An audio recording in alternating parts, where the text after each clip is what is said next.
This is Kiki, and she's been photographed 1,000 times. In fact, the internet was built on photographs of cats. And you know what? There's nothing wrong with photographing your cat.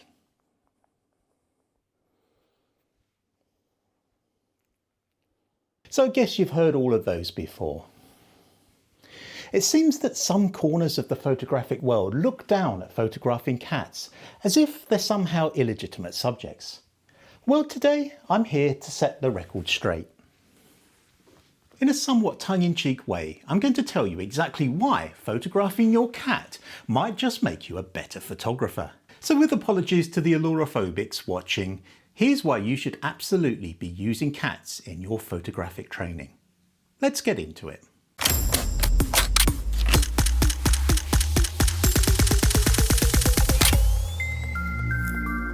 So let's start with action shots. Have you ever tried to make a cat sit still? It's like trying to herd jellyfish. So if your feline friend refuses to pose, that's great. Go for the action shots instead.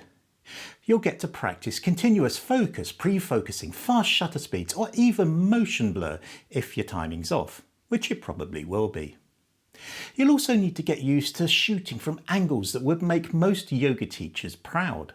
Shooting cats means getting down real low and occasionally getting a face full of fur. Next up we have portraiture.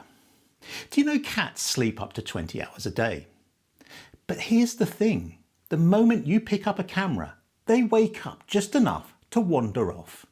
It's a skill, but if you catch them in that magical moment between naps, there's your portrait shot. You'll learn how to set up lighting fast, prep your gear in advance, dial in settings like you're disarming a bomb, all before your furry model ambles off for their 5th nap of the day.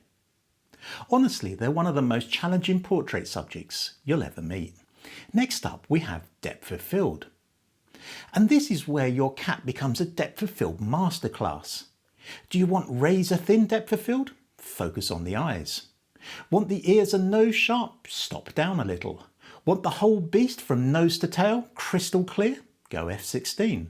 And the best part, their fur is great for seeing exactly what's in focus and what's not, even if it sticks to your gear like Velcro.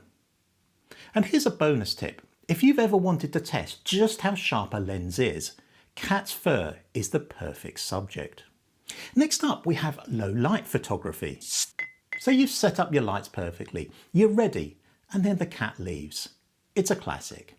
So instead you decide to shoot au naturel, embrace the available light. From this, you'll learn about ISO, noise control, how to hand hold at low shutter speeds, the joy of wide open apertures, and taming your white balance in less than ideal lighting.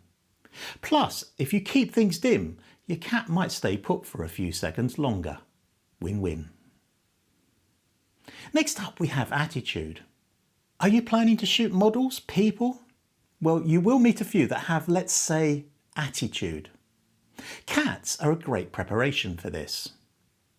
They will lure you in with purrs and sweet eyes, and then wham, a swipe of the claw and a hiss in the face. Get too close with that 60mm macro and you'll know about it. Let's be honest, some human models aren't much different. Next up, we have street photography. Here's where it gets fun. Head outside. Your cat, your neighbour's cat, the street cat down the road, they're all fair game. And the beauty? They're too focused on the world around them to notice you. You get to practice shooting candid, understanding telephoto compression, experimenting with perspective and capturing animals in their sometimes weird natural environment. It's like street photography, but with tails.